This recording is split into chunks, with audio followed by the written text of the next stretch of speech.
Olá a todos, meu nome é Thiago Bueno de Oliveira, sou oncologista clínico do AC Camargo Cancer Center. Gostaria de debater com vocês os resultados do estudo Keynote 412, que foi apresentado na sessão presidencial 2 da ESMO 2022. Então, o estudo Keynote 412 selecionava pacientes com câncer de cabeça e pescoço localmente avançados, primários de cavidade oral, orofaringe, laringe e hipofaringe, estágios T3 e T4, qualquer N, ou a partir de N2A, para os tumores de cavidade oral,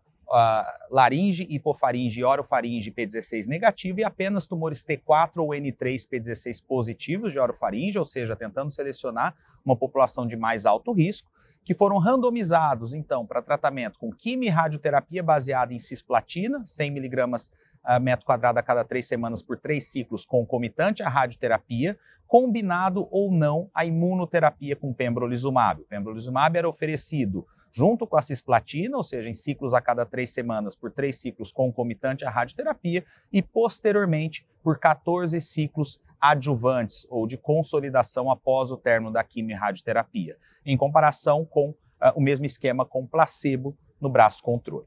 O endpoint primário desse estudo, num total de 804 pacientes randomizados, era sobrevida livre de eventos. E apesar de haver uma separação entre as curvas em favor de pembrolizumab e a gente poder observar uma taxa de sobrevida livre de eventos em 24 meses de 63 versus 56%, essa diferença não foi estatisticamente significativa. O hazard 0,83 cruza a unidade, né, e o limite superior desse intervalo de confiança é de 1,03, apesar de um P de 0,04. Isso é explicado pelo desenho estatístico do estudo, que determinava um limite para a significância estatística do P de 0,02.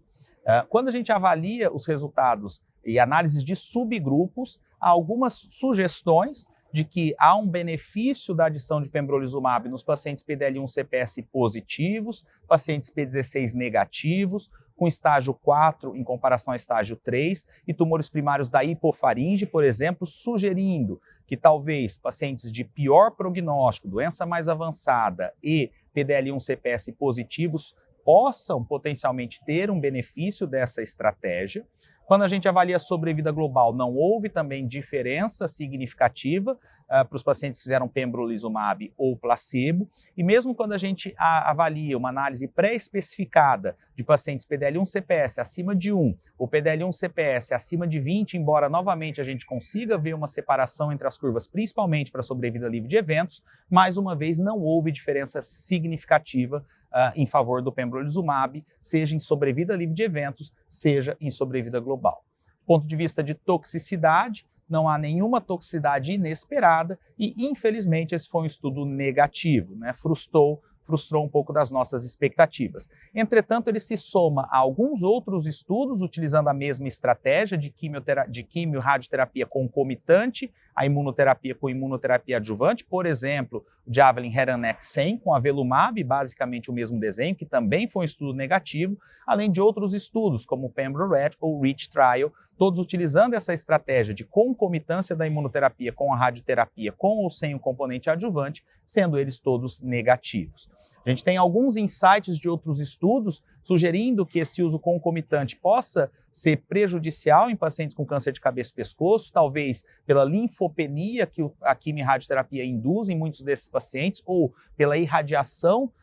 da drenagem linfonodal, prejudicando, por exemplo, o priming desses linfócitos T e prejudicando o efeito da imunoterapia, e alguns estudos sugerindo que talvez o uso apenas adjuvante, ou seja, após o término da quimio e radioterapia, seja melhor do que o uso, seja neoadjuvante, seja concomitante. Embora a gente ainda espere resultados, por exemplo, do estudo Invoke 010, que avalia justamente apenas a imunoterapia adjuvante. Então, infelizmente, um estudo negativo não modifica a nossa prática clínica, mas traz diversos insights que aí, para a gente introduzir a imunoterapia no cenário curativo de câncer de cabeça e pescoço, vão ser necessários